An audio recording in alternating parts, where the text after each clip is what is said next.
Welcome back, and a day after International Women's Day, we have an all-women's panel again today, and we're going to be discussing all the issues that have come up, especially the State of the Nation address that was given by the President yesterday. And so if you're watching us, well, thank you for joining us. And you can also watch us on DSTV channel 279. We're streaming live on Facebook at TV3 Ghana. Share the link so everybody can tune in and hear our women also speak on national matters. The hashtag is TV3Newday. Joining me in the studios this morning, I have Nanaya Chimpim Jantua. She is the General Secretary for the CPP. And they put out a statement yesterday about women, congratulating them and pushing for gender equality.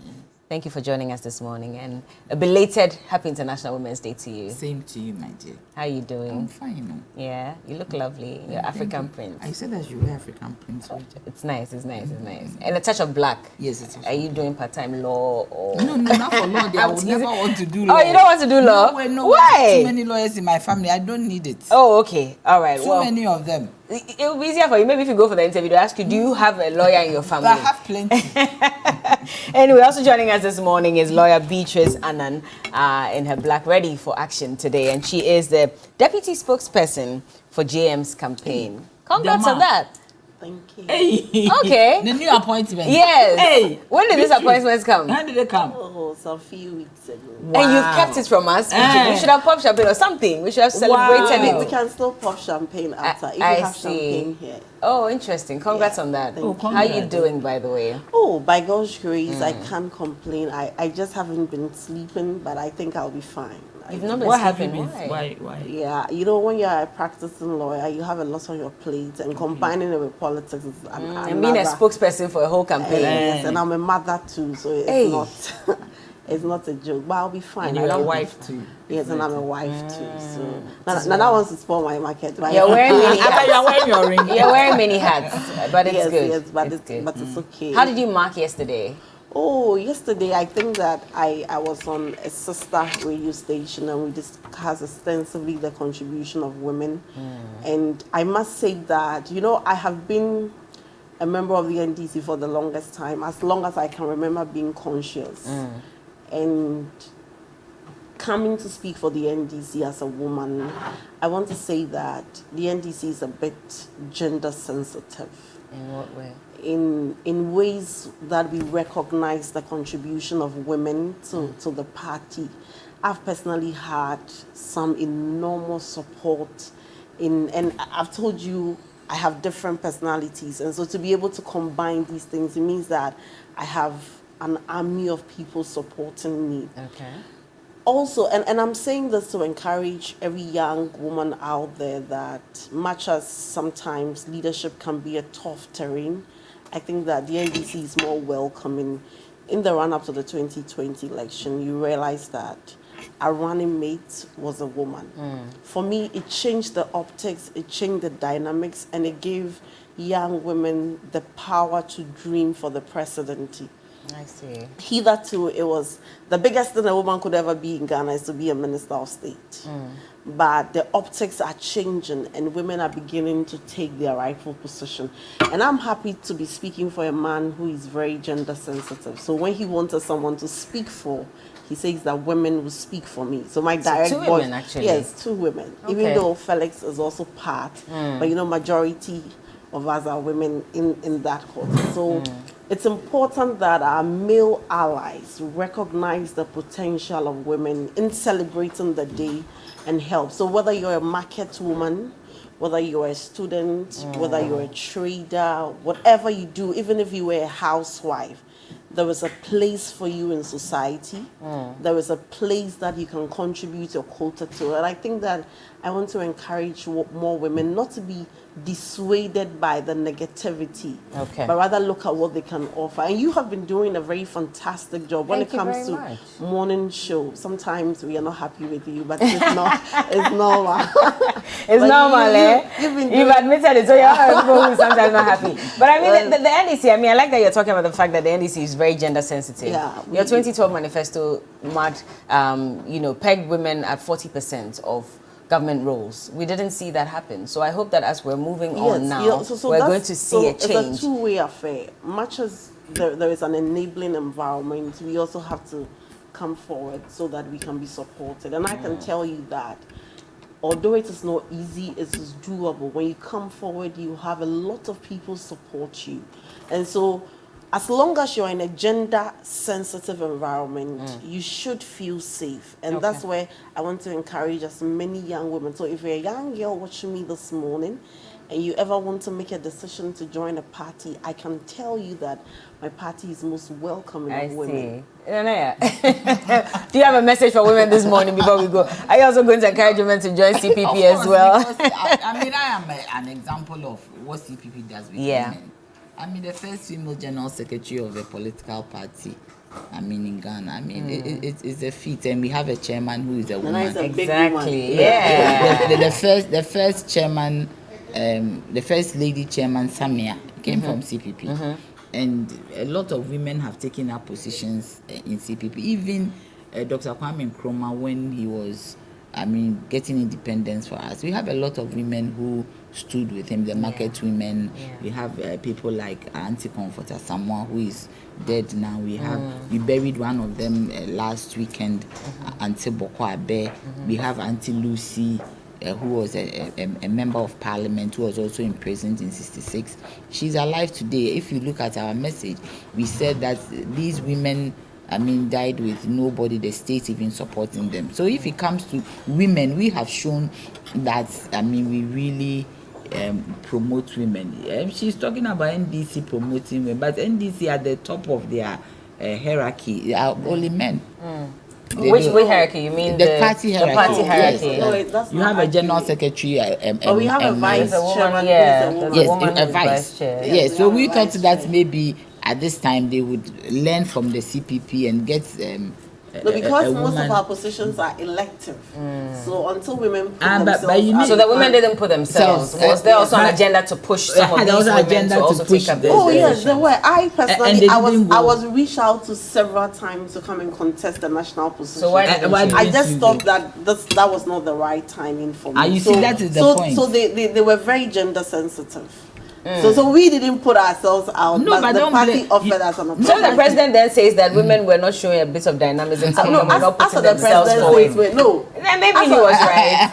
Please, Bella. I'm just playing the devil's advocate here. This morning, don't remind us of Ghana's day of shame on the international scene. No, for somebody to tell your president that, Mr. President, I need to have dinner with you. Do you understand that expression in diplomatic language? It means that, Mr. President, you don't know what you're talking about. And I need to school you over food. That's what it means. So Ghanaian women have demonstrated dynamism.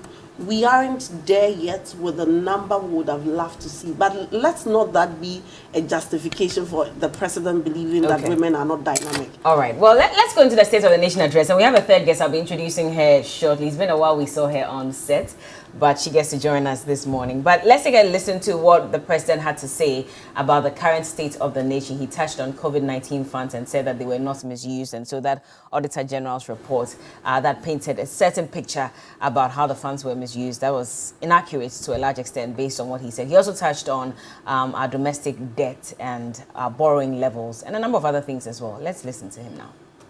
We live in a country in which we enjoy complete freedom of expression, freedom of association, freedom of assembly, freedom of religion, and political affiliation.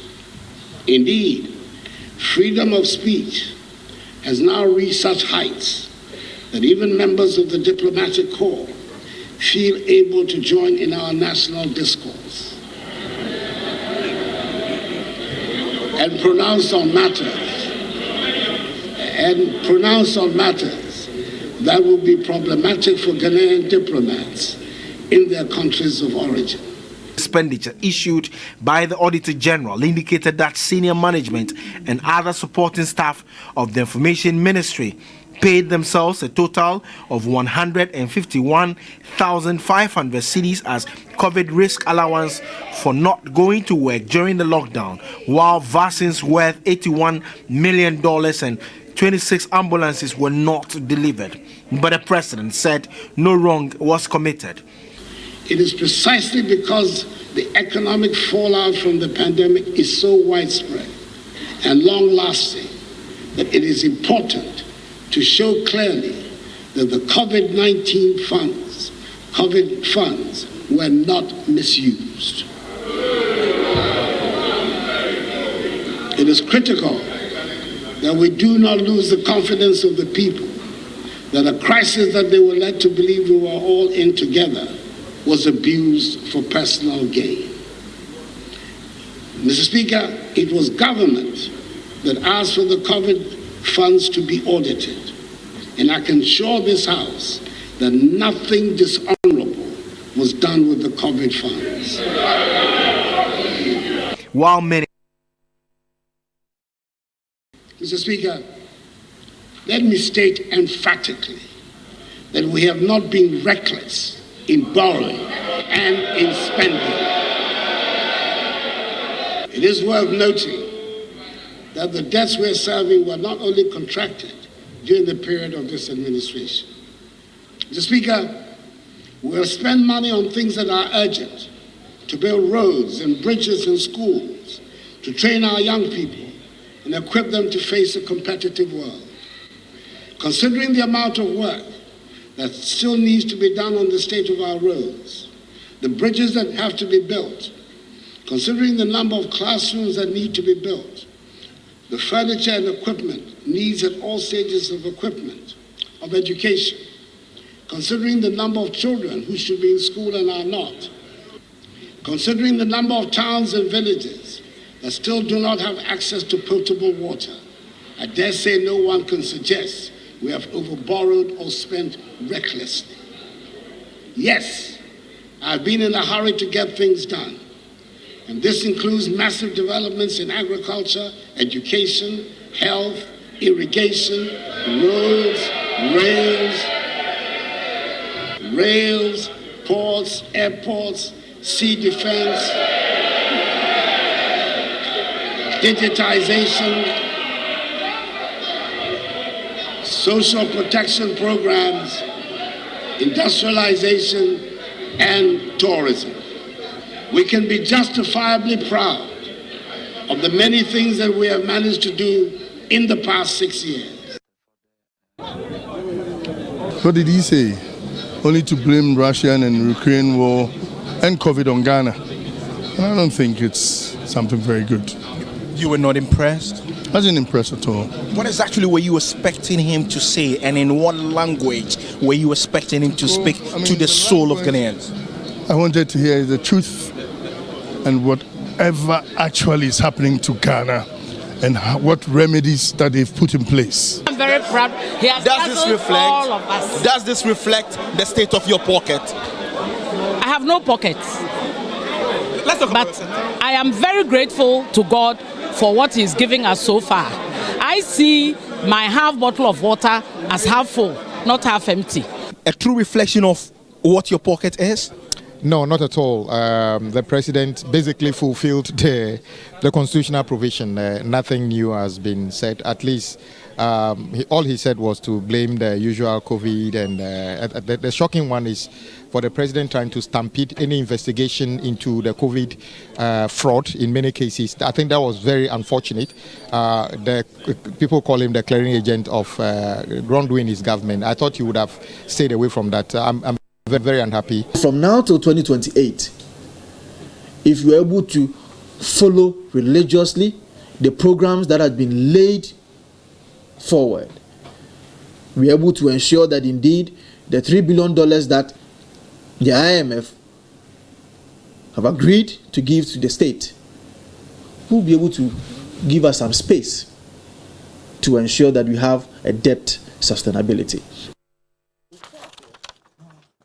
All right, and those were some views by some MPs in Parliament, but also the minority leader gave his opinion on the state of the nation, and he actually said that the country was in tatters, and this was largely self-inflicted, and he spoke to the president, said that it's your government that inflicted this level of distress on us. Joining us in the studio as well this morning is Dr. Antoinette Chibo-Darko. She is the Executive Director for the Dankwa Institute and Deputy General Secretary for the NPP. That's nice. Good morning. Good morning. It's been a while. It's true. I hope you're well. I'm doing well. You look very radiant in your yellow as well. And thank you. Belated Happy International Women's Day to you too. Same to you and same to my distinguished co-panelists. Yeah.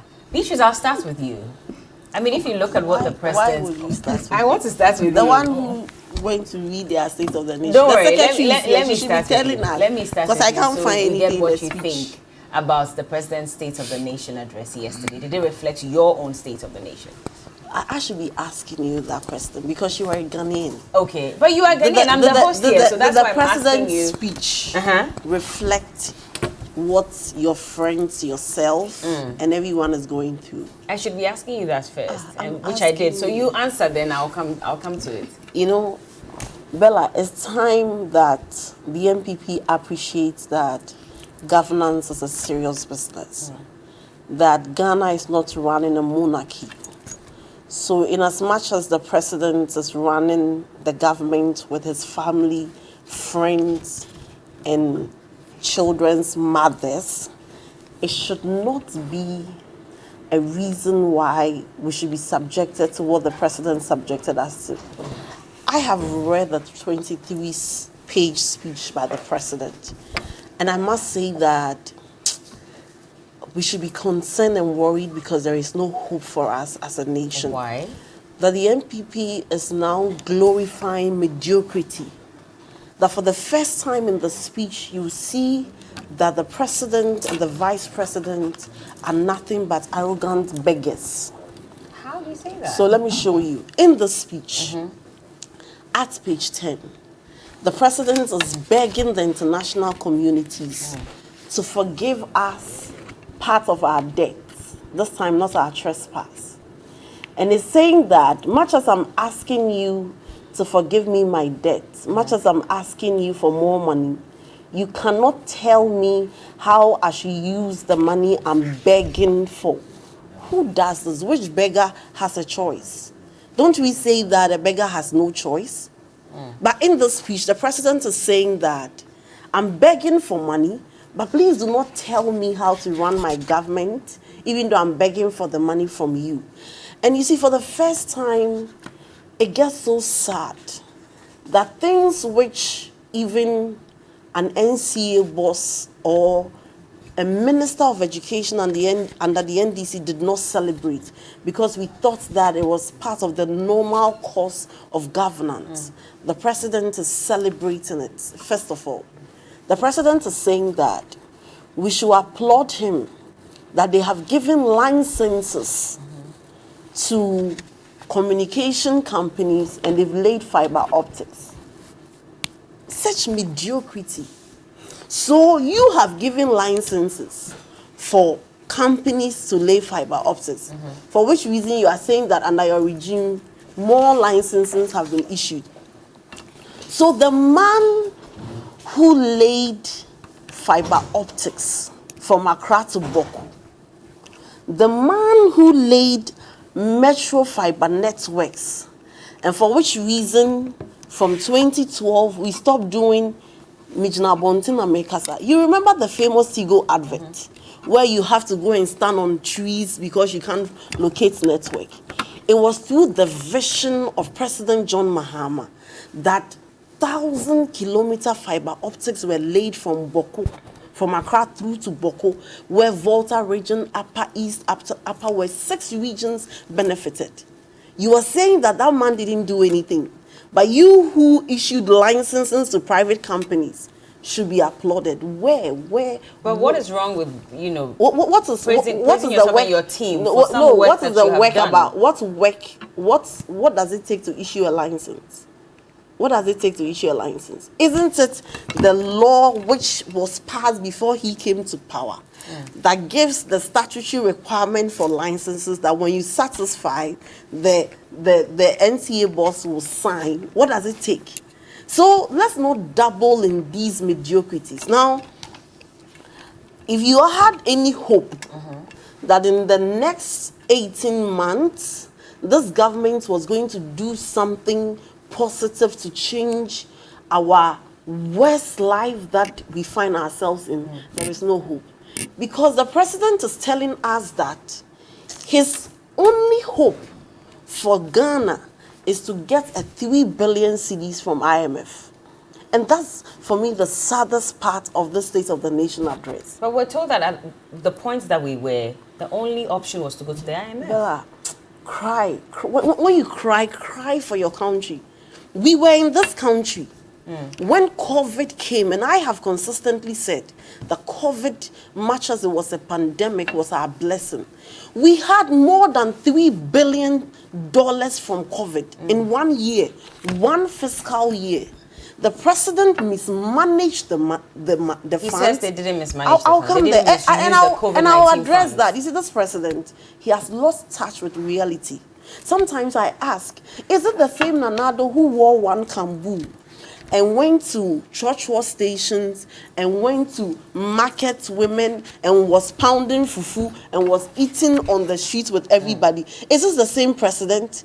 Or the president is now so comfortable sitting in the luxurious private jet that he has all of a sudden forgotten the very people he went to beg for their votes?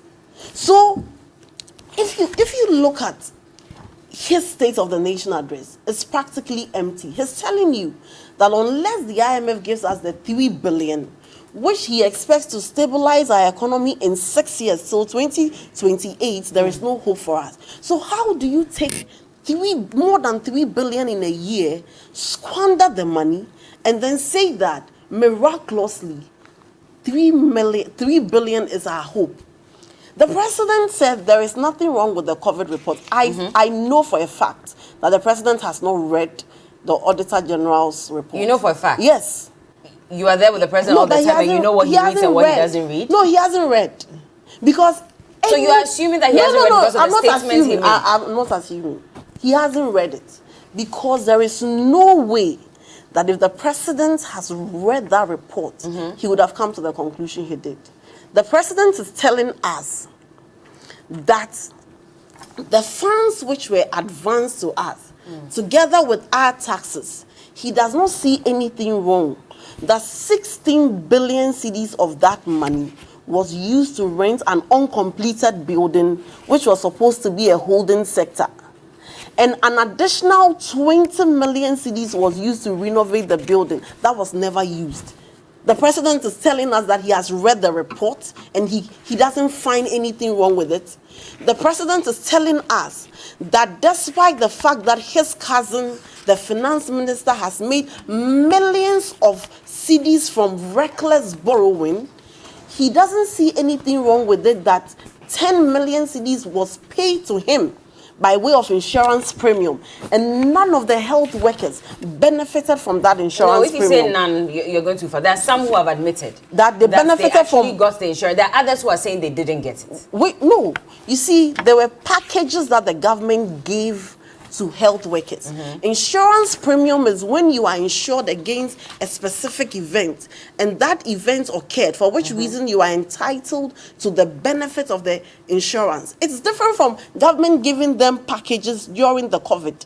So some people may have benefited from the packages like the salary cut or the tax exemptions on salary. Those are two different things we are talking about here. So nobody will tell me that you read this report and you don't find anything. See, the most painful thing, I'm a mother of a little boy who should be breastfeeding by now.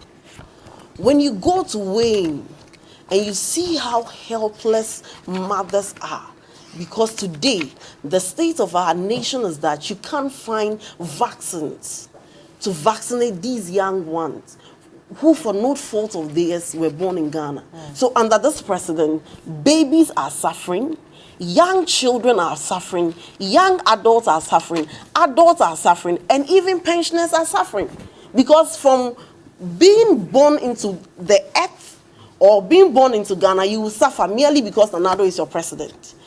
And you're saying that nobody has benefited in any way since President Nanado became president? Yes. And everybody has been suffering since 2016. Of course. Are you better off? So you've been suffering since 2016 Of course, till now. we are suffering. Not one good thing has happened in your life. What good thing has Nanado? I'm asking you. I'm telling you, no good thing. You see, and at the time when mothers can't find vaccines, the Auditor General's report is telling us that His government has advanced 120 million cedis to an entity for the supply of vaccines, which is the COVID vaccines, and we can't find the vaccine. Well, there are some 5 million that's about 81 million of them we've not received. Of course. Yes. And all these monies have gone down the drain, and the president says what? That COVID money were used just about okay. What is wrong with us? Can the president admit that there is something wrong, that we have to do something about it? But he says that the issue about the vaccines is dire, and of course, in a few weeks, what did he say? What What is that supposed to mean? In a few weeks, the same government that says we are not going to IMF, the same president who came to speak slangs to us and say, I can tell you that there will be no haircut, categorically. Are we not experiencing haircuts? So we shouldn't trust him when he says that the vaccines will be in soon? And I think that those who prepare the president's speech should do him a favor and get him to read the speech before he comes to Parliament. Because in this speech, there are too many inconsistencies. The president tells us that for the first time in our lives, we've never done debt restructuring. That this is the first time we are doing debt restructuring. And then he says that he's the best president in the Fourth Republic. How do you reconcile the two? He says that in the Fourth Republic, no government has done what he's doing.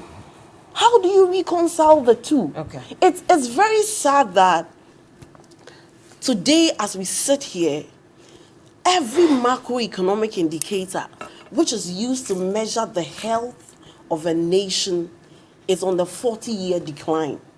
That is the state of our nation. And genuinely, I would have expected, but with so much grace and honor, the president will tell us that these challenges are happening. I take responsibility for the challenges.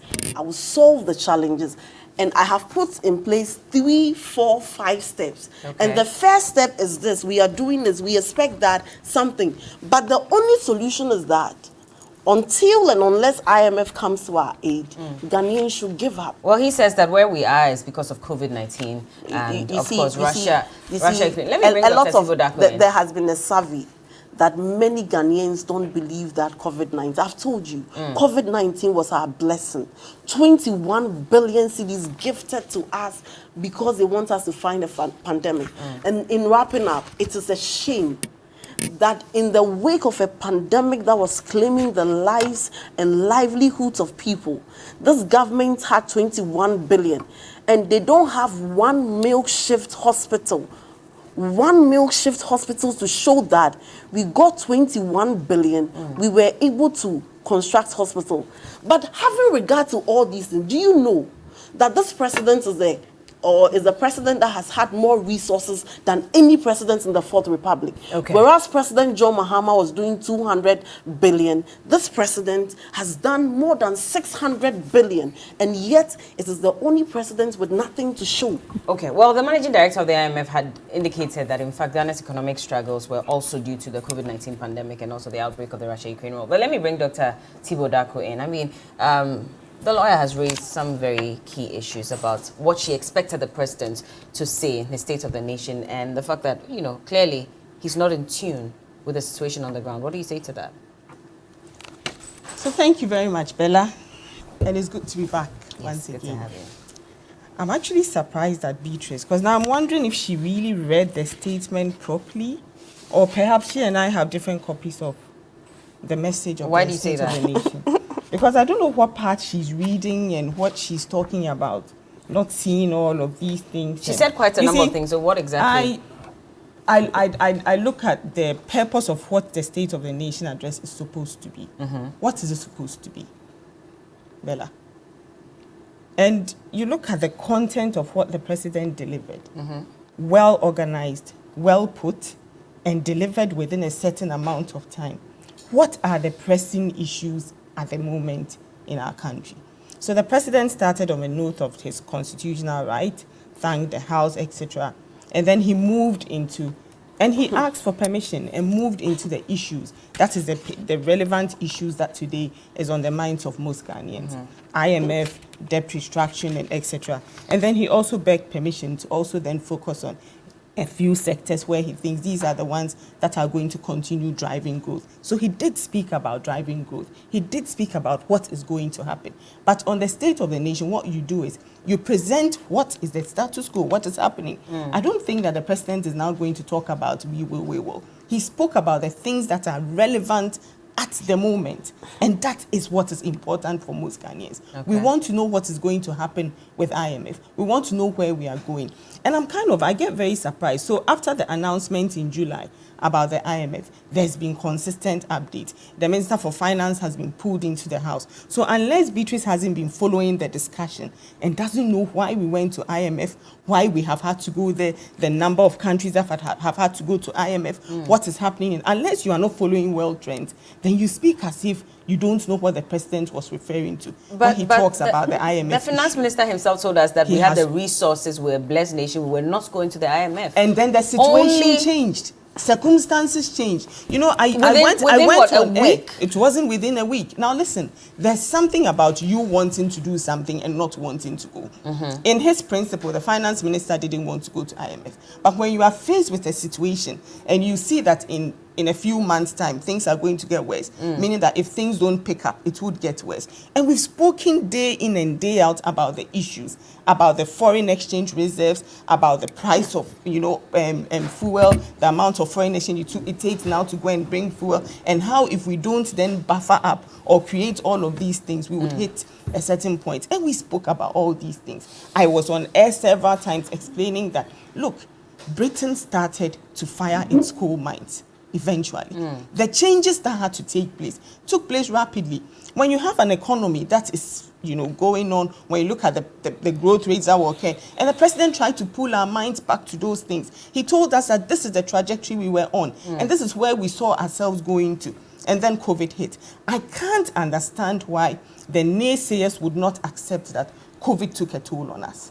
You see, for a lot of people, perhaps, what we wanted to see was what was happening in Italy, Spain, and the other countries. Then you really would believe that it did take a toll on us. But we have pointed day in and day out that the structural effects, not the fiscal effects like it did. And we were mercifully saved from those things. And we benefited the most from it.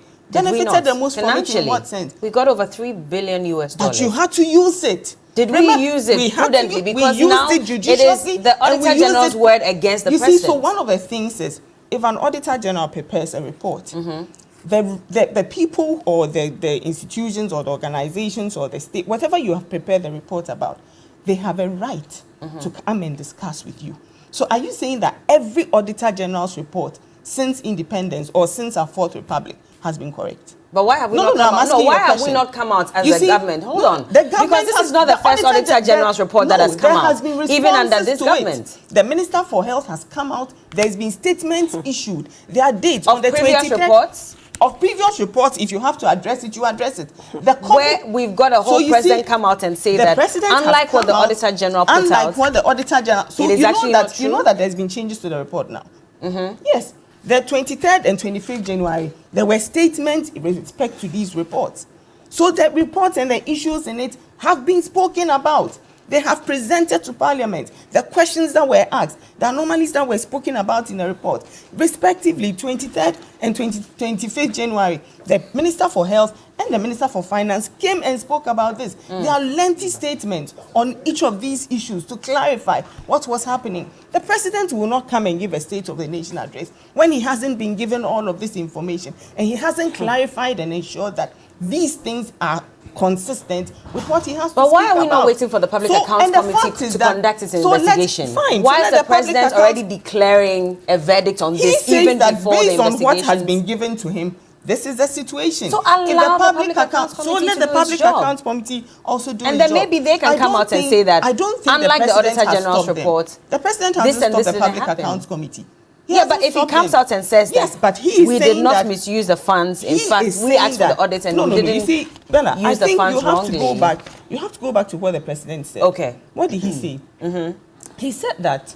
He says, let me read. It was government that asked for the COVID funds to be audited. Yes. And I can assure this House that nothing dishonorable was done with the COVID funds. The responses from the Ministers for Health and Finance on January 23 and 25, 2023, respectively, have sufficiently laid to rest the queries from the Auditor General's report. And I believe any objective scrutiny of these statements from the Health and Finance Ministries will justify this conclusion. Is he not already given a verdict on this?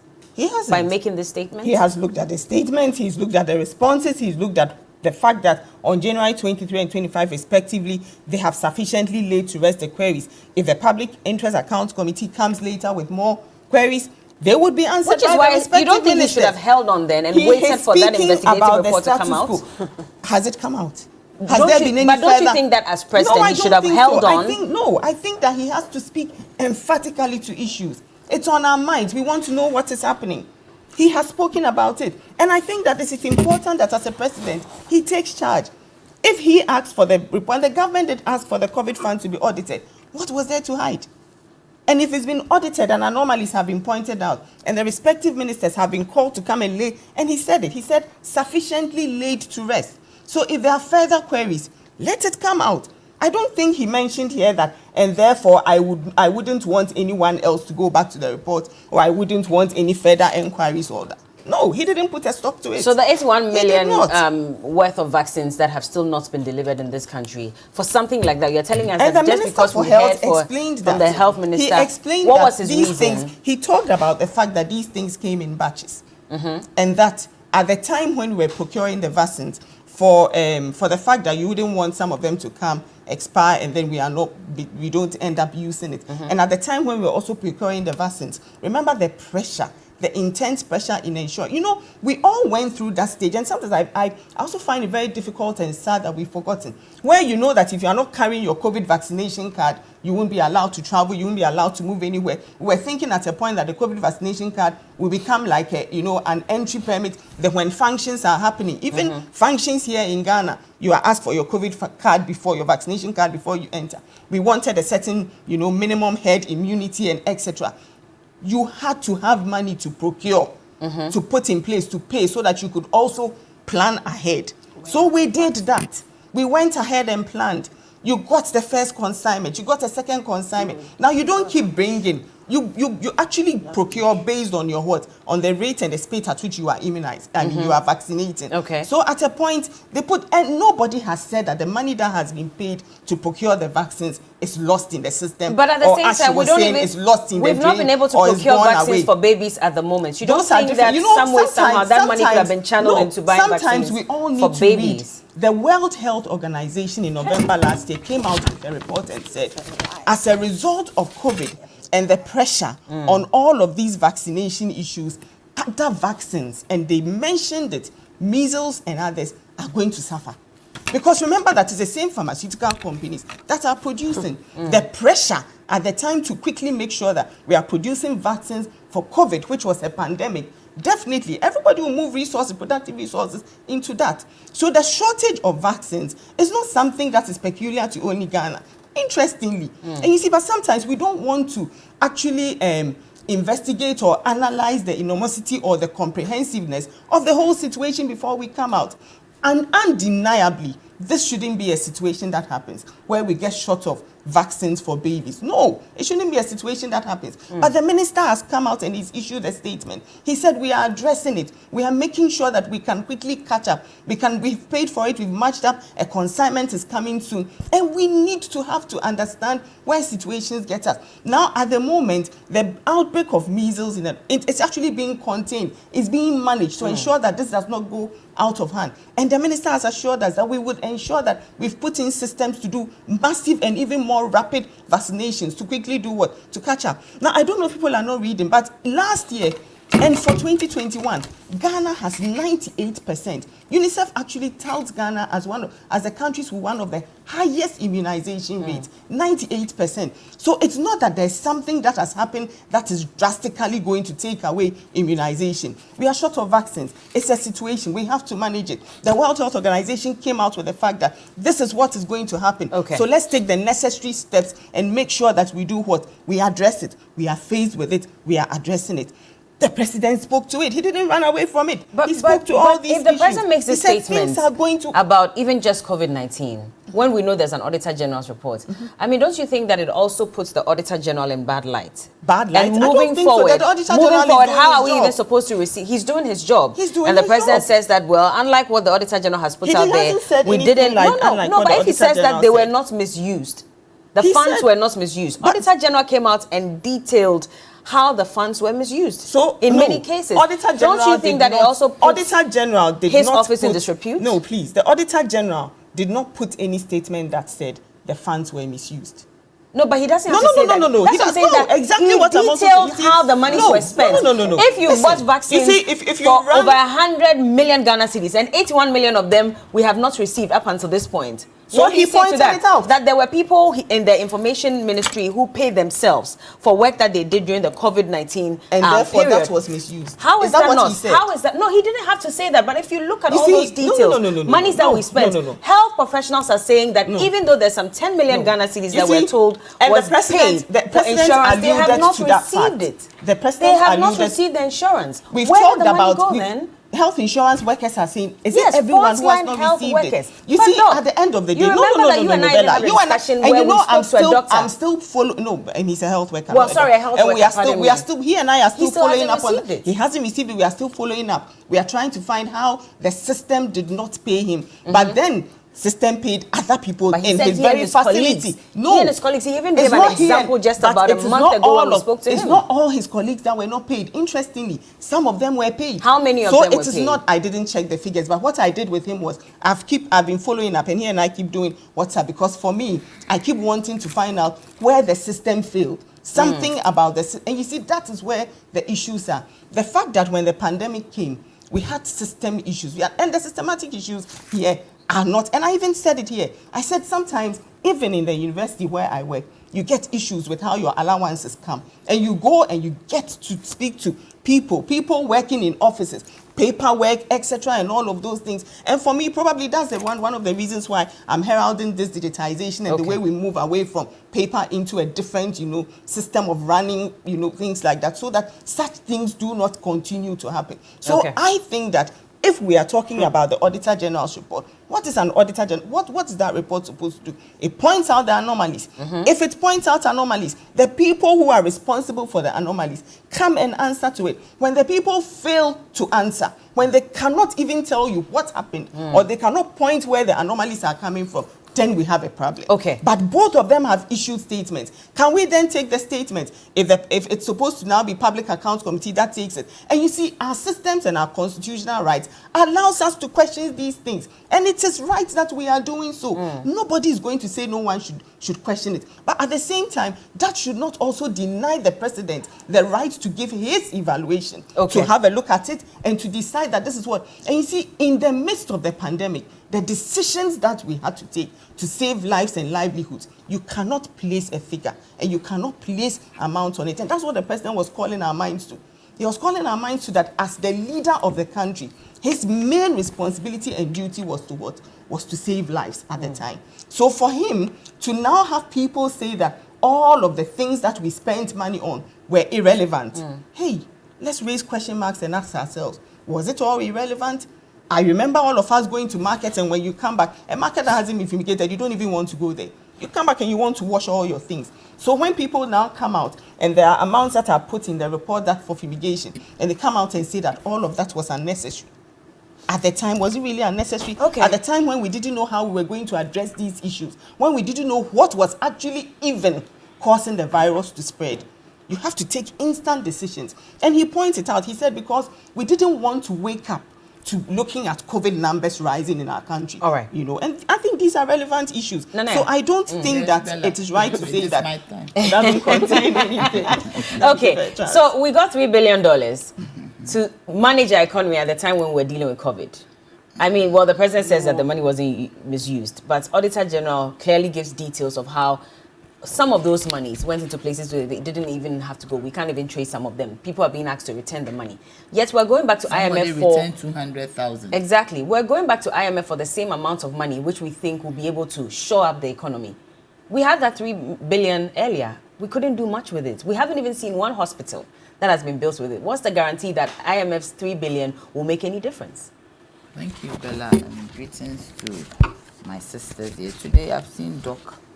Doc is a very calm person, but today she's fired up. She's not fired up. She's struggling because she's an honest person and she's struggling to make this thing. It's okay. It's well. Oh, I'm not struggling. I know what I'm talking about. You see, the point is that I have the point here. Yesterday, when I listened to the president, yesterday he heightened his slangs. It was very difficult for me to grasp what he was saying. You are what people? Yes. Slang shouldn't be a problem for you. No. Yesterday it was a problem for me. He heightened it to a level that was incomprehensible. But the issue is that COVID. Why are we still talking about COVID? And the reasons for our problems, we attribute it to COVID. A disease that came that we had 3 billion. We're always talking about $3 billion, but we forget about the COVID fund, the one that Ghanaians donated money into. We forget about the COVID-19 levy that we are still paying. All this money put together, how much was it? We need to even know the accounts for it. You don't know. Now the president says that because of COVID and because of Ukraine war, we were in this situation. How is that? How is that? Because when it comes to COVID, it didn't hit us as bad as it hit other countries. Even South Africa is now in some partial lockdown. If you use 53% of your COVID bonus or COVID money that was given to you to fight COVID, then it means that your COVID penetration and infection was around that. Some countries had over 100% of infection rates. People died. Then you use 46% of the amount to support your budget. That is what we are being told, and that is what the finance minister told Parliament. You put the two together, is 99%. Where is the 1%? 100% whole of a $3 billion. Where is the 1%? The 1% is about $30 million. Somebody told me it's miscellaneous. $30 million for miscellaneous. That is even a smack of some misappropriation. Apart from that, misapplication. When you take money that is not your money as in government funds, if you want to via it, you need to go to Parliament to seek for permission. You via the amount to support your national budget. That is not what the money was meant for. It was meant to fight COVID and everything about COVID. It's also unacceptable for you to be so careless that 81 million worth of vaccines cannot be found. You didn't follow up. Even if we still need it, it's possible. And you see that the vaccine has an expiry date. It is very fragile. So you remember in those days, they used to call on us that we should come for the vaccine, but there's an expiry date. And with this kind of expiry dates, that you needed to ensure that these vaccines are supplied. Where is that? $81 million could build dormitories for schools. Today, the president said that they have done a lot in educational infrastructure, school blocks. If you build school blocks, it has to go with commensurate, if in the SHS, commensurate dormitories. Today, as we speak, there are young ones between the ages of 16, 18, who have gone to SHS, who are sleeping in hostels. Hostels across the street of the secondary schools. How safe is that? I have a child who was in the comfort of my home, and today my son or my daughter is sleeping in a hostel. Government has not been able to provide commensurate infrastructure in tandem with intake of students. You see, Bella, one thing that this government always refuses to recognize that the data data does not support reality. It doesn't? No. How? For instance, we were sitting here when we discussed that there's a drop in inflation. But there's no drop in prices. There's no drop in prices. Do you get me? There's no drop in prices. Go to the market everywhere. There's not even 1% drop in prices of commodities. The president tells us that, oh, our shops are filled. We are not queuing for fuel. Good. Our shops are filled. But where is the money to buy? There is no money in the system. And I was particularly perturbed when the president said this is the first time we are going through a debt restructuring, as if touting it. I don't know the context in which you were saying it, but are you touting that we've gone through a debt restructuring program which has hit so many people, the vulnerable in society, the pensioners, their interest payments have been dwindled? You tell us it's voluntary in one this thing. That's why I tell you that the data does not support reality. Something that is voluntary, I have the right to hold on to my old instrument. But now, if I do not move on to the new one, I am losing my money. You say, oh, okay, if anything happens, the finance minister said, if anything happens, you cannot blame me. I said, move on. Is that voluntary? Certainly not. I am being coerced to move on to the next one. Because if I do not do that, maybe I lose everything. Even we are not being truthful. You see, vaccines. The vaccine that we are talking about. Which of them? COVID-19 or the baby vaccines? The baby vaccines. Okay. You see, it is unfortunate that this government is touching all the vulnerable groups, not caring for them. You have 3 vulnerable groups in this country. The children, the disabled, and the pensioners. How can we sit here and we don't have vaccines? Of course, the WHO said that vaccine production, they even said for Africa, vaccine production will reduce for Africa because of COVID. That is true. But this was said in 2021. In 2022, there were shortages in some African countries, especially Gambia had a shortage. Let's assume that even the issue started in 2022. The issue in the other countries started around 2022, September, October. So let's say ours also started around that. We have September, October, November, December, January, February, March. 7 months. You cannot find money to get the vaccine. They said shortage in Africa. Shortage in Africa. They were specific. So what are you doing as a government to ensure that this shortage does not hit your country? That is what we call governance. That is what we call responsibility. That is what we call planning, not ad hoc measures. So if you're a government that plans, you will be able to have a forward-looking approach that this is what has been predicted. What do we do about it? But if I don't have money, even if I plan, my plans will fall apart. I am coming there.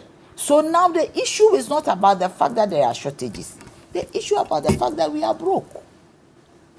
Because, Bella, you see, when you are holding money, you can do anything. The issue at hand is that we are broke. But even though we are broke, we can dig the most expensive hole and foundation for a national cathedral. 399 million Ghana cedis. Almost 50-something million dollars. Do you get me? As a foundation which is lying there. Not to think about the houses that have been broken down. Not to think about the replacement for these houses, which is also money. When you put together, how much have we spent on this project? They have a secretariat where they are paying people as public servants. If you are building a house for God, do you need a secretariat? But people are being paid and people are being employed even right now. It has become a political something for people to go there and enjoy. That is what is called priority. Measles vaccines. Now, we have heard that about 500 children have the measles. If there is an outbreak, how do you treat this, Bella? if there is an outbreak, how do we deal with it? That's what we're seeing on the screens at the moment. Yes. And you see, measles is not only for children, no. Adults too can get measles. I remember those days, our mothers used to use vinegar. And once it comes out on your body, then it is okay. Yeah. But even from here, you need to treat it. So imagine this has affected a child, a baby. What would happen? And the government doesn't even care. Yesterday, if you say the government doesn't care, that's unfair. Because the president did touch on it. He said that it was a dire situation, but then they were working towards making sure that vaccines get into the country. No, you can't say that they don't care. Bella, please, I beg you. You see, caring have even gone round. Please, I beg you. Doc, when you were talking, we didn't. Please hold on, Doc. I know, but please. you say we don't. Yeah, you don't, because you see, it is not. No. Bella, you see, I said that when did we have this issue? When did we? Why is it not right? It is not about talking. So Bella, if you tell me that you love me, you don't tell me that you love me by your mouth. You have to show action. Yes, I love you too, baby. Hey. Do you get me? You have to show action to me that you love me. Do you understand? So if you care, you don't have to come and tell us that I am working on it. You even work on it before we see. You see, it is not about talking, no. It is not about talking. This government has spoken so much. It is not about talking. Because this is a very critical matter. Once you are in a crisis situation, you approach it in a manner of crisis management. And one of the ways is to allay fears. Well, if the thing is with me, you say, if you allay fears, it means I won't get measles. No, but if he assures you that, yes, we're in a dire situation at this point, but we're working towards procuring the vaccines and they'll come soon. We're working towards Would you rather he didn't say anything at all on it? I'd rather that you start working and say that this is this, I've done this, I've bought it, I've paid for it. I've done this, it is coming, it has come. But he hasn't done that yet, maybe, which is why he's telling you that I'm working towards it. But Bella, I'm saying that this is urgent. Have you what you saw on the TV? Is this a pleasant thing? No, it's not. I mean, so if this is happening to a baby, on anyone, do you know how that baby will cry the whole night, will not eat the temperature? Bella, this is a dire situation, so it's not a talking matter. This thing that it's not a talking matter that you come and you say that, oh, we are working on it, as if it doesn't matter. If this thing starts spreading,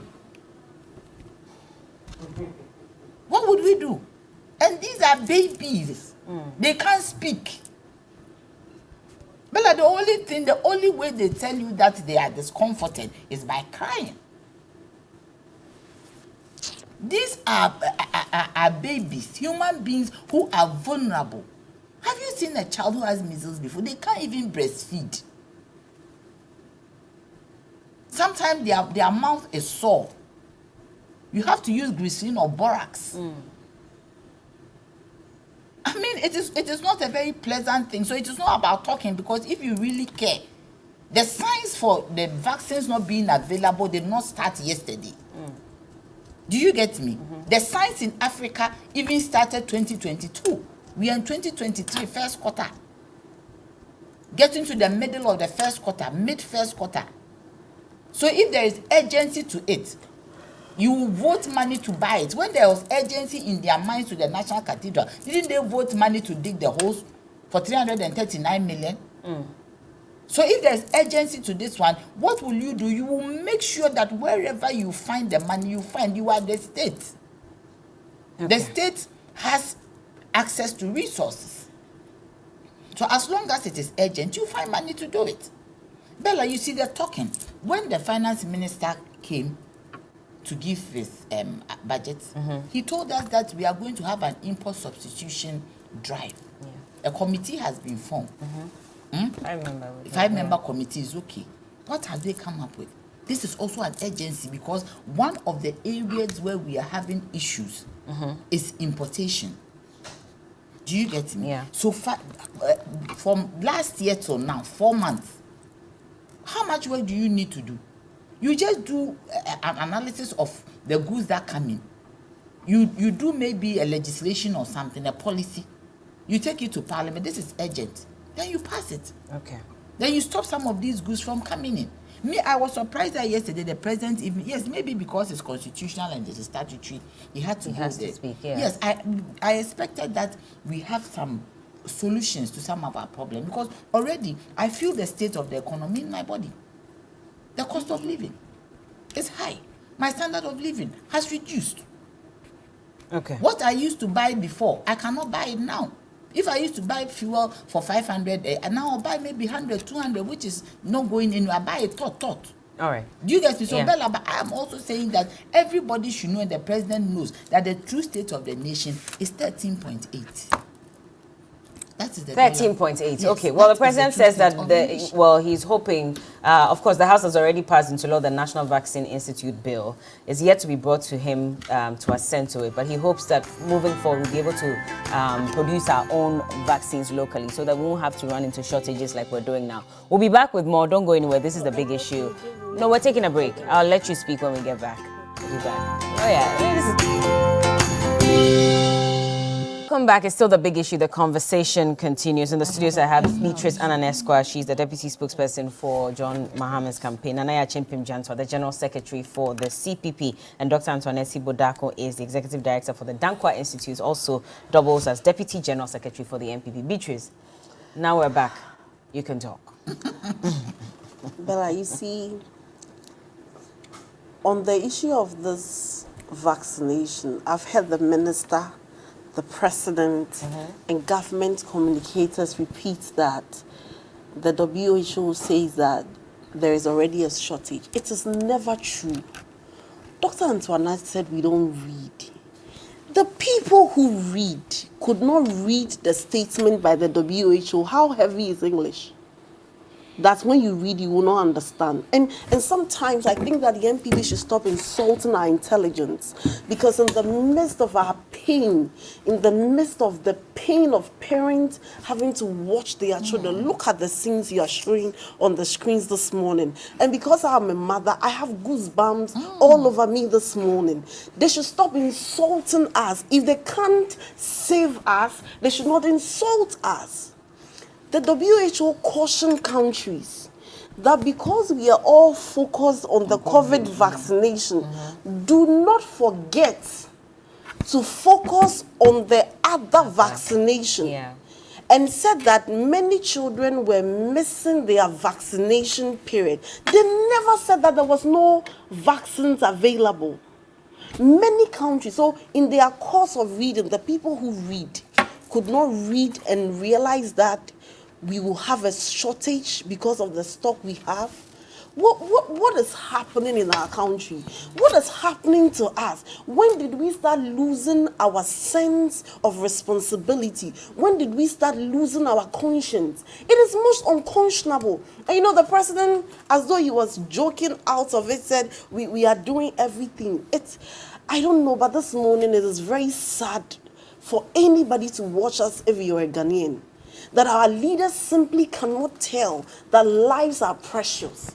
It appears to the MPP, lives have never been precious. If it means killing 8 people to win an election, so be it. That's unfair. He No, said but that what no else? child should be denied But what access to else? vaccination. In fact, even in the minister's So he statement, does understand. he said no child has died. Yes, he did So say the that minister yesterday is as well. waiting for children to die before we appreciate the gravity. Please, I don't want anybody to engage me on this matter. There is simply no excuse why children should not have access. And you see, this country, and sometimes when you watch the MPP, you will think that when people say there is something wrong with the black mind, you are tempted to agree. You know, the vaccines that we use in Ghana are 13 vaccines. 10 of them are fully funded by Gavi, which is the Global Alliance for Vaccination and Immunization. We don't pay for any. By some miraculous reason, the vaccines that Gavi pays for, all those vaccines are available. The only 3, which is the BCG, the polio, and the measles one, that we pay for, are the ones in shortage. So we don't have money to pay for it. Because if it's a matter of shortage, then the one that Gavi is supposed to be responsible for should also not be available. But in the minister's own release, those 3 are the ones which are not available. Yeah. And the minister is telling us that, oh, we are doing something. I mean, you people should just know we are doing something. Don't they have children? In actual fact, don't they have grandchildren? There are mothers who are saying that they've been asked to pay some amount of money to be able to even so, get the vaccines for their babies. For the centers which have the vaccines, they are being asked to pay. So if you can afford 100 CDs, 150 CDs, that's what we're hearing. Yeah. You see, we've always had our challenges as a nation, but in my adult life, I've never got to a stage where this was an issue. That in the past, what we used to know was that even while you were in your homes, that they will come around and vaccinate kids because the vaccines were in excess. What happened? That by some miraculous reason, the government cannot afford vaccine to save the future of my child, your child, and every child in Ghana, but has money to release to the NIA in the most responsive way to issue new cards for voter registration. Who cares to us because we voted for the MPP? Why must it get there? That for some miraculous reason we had money to engage in procurement politics. Who did this to us? Why? Why must it be that merely because we came together to elect people to govern us, it should be our case? It is most unconscionable, and I would have expected that. You see, when it comes to crisis communication, because lives are at stake, there is a way you speak to the people that maybe the government, just as the finance minister wore white and came to parliament to say, it's not talking. They came to say that we released 100 million to the NIA swiftly. We expect government to say that we released 100 million. We paid it on so and so day. We paid it to this organization. They have promised us that in 2 weeks vaccines will come. Then we are all tracking. So that even if medical doctors can administer some interim measures to curb the situation, they are telling us that, oh, don't worry, in some few weeks it will come. Who does this? What is how is it that we are subject? Are we well, we have the minister's video, I'm sure. Coco, if we have the minister's video, please, we can. But he said in a few weeks. He said 72 million has been released. What is the meaning of in a few weeks? Coco, do we have the minister's video, please? Okay, we're working on it. We'll play it. We'll play it. So you see, in the manner in which they are releasing the money for the cathedral, because if the president promised God, tell the president that one thing that God would have wished is that his people should live, even if there is no cathedral. That I know the God I serve will be happy about. The president is interested in breaking the 8 and not the lives of children. So they release money for NIA cards swiftly. Let MPP people come and register and vote. Where are we headed to as a nation? You see, we've had our challenges as a nation, and no political party is perfect. But sometimes some of the things are just inhuman. Sometimes you ask, when they sleep, do they sleep on a pillow? It's a shame that we are discussing COVID. We haven't finished. Yeah. We haven't finished discussing COVID, how our monies were used, what happened to all these, the reckless borrowing. We have our own issues. In the midst of all these, we can do all our politics. But when it comes to the lives of people, how do we tell who is dying? How do we tell that our next president, who will do better than Nanado, has measles this morning and will die? How do we tell? It's sad, and let's not politicize this one. When the alarm is raised, they should get to work. Wherever the money is, please let's find it and get these children back, because I can't sleep. If I look at my small boy, as cute as he is, and because of some ineptitude by a government official, and he's in a crash, you know? Yes, he's exposed. He's exposed. I've been to the hospital over the past 2 weeks. I've been admitted twice already because of infection. And his school is supposed to be one of the neatest I know. And so you go and you contract these measles from other children whose parents also don't have the option. Yeah. Where are we going as a nation? What is happening to us? What is happening to our conscience? It's about time we all rise up and talk and hold governments accountable, because where it's gotten to, Bella, it's not about MPP, NDC. It's about the soul of the nation. It's about the lives of citizens. And it's about the future of this country. Okay. I'm just tired. Coco, do we have the video ready, please? Bella, why are you coming to show video to listen to? Well, No, I no, think that just we also wanted to put to the hear what the conversation in minister perspective, said, yeah. just for people who haven't heard the minister speak as well. Would it bring vaccines? No, it wouldn't. But at least it would be good to hear from the minister. But our video is not ready yet, so let's move on. No, but the point is let's move on. This minister, why is he in office? I mean, it's such a serious. You see, he blundered with COVID vaccines. You remember? Yeah. He said he wasn't thinking straight. Yeah, he was. So if he's still not thinking straight, then I think he should be sacked. Well, he hasn't said he wasn't thinking straight. No, but the point is that I think that, you see, he blundered with the COVID vaccine. These are critical, medicines that need people to survive. And he has blundered with the measles one as well. And this is about children. Why is he still there? What kind of briefing did he give the president? For the president to come and speak like this? Because when I was listening to him, I noticed that some people have not briefed him properly. So why is he still in office? What plan did he do? What plan did he make to ensure that in that vacuum, the vaccines will be procured on time? I don't know why. Is he very special to the president? The health minister should go. He should go. Yes, the president should just let him go. Well, let's listen to him now. Let's listen to what he had to say during that press briefing. Will not bring anything. Please hold on. Let's listen to him anyway. For those who have not heard what he had to say about this in particular, please take a listen. Vaccines for measles, as regrettably as it is symptomatic of the steady global decline in measles vaccination since the beginning of the COVID-19 pandemic. The paradox of the pandemic is that while vaccines against COVID-19 were developed in record time and developed and deployed in the largest vaccination campaign in history, routine immunization programs were badly disrupted. This was said by the WHO Director General, Dr. Tedros. Well, yeah, you can listen to the longer version on our Facebook page, by the way, but that's the health minister speaking on this matter. And, well, so sorry. Beatrice, so when I was talking about people, I was talking about you. It wasn't meant for everyone. I said that you should go and read, so I'm happy that you have gone to look at it. And you know that what the WHO was saying was not, there was a warning, okay. But what they were saying for us to then be careful how we go on with immunization, because the attention on COVID takes people's mind and all of those things. And also you said I don't read, but you that you read. And I said, when you read, you couldn't tell. These are issues that came up.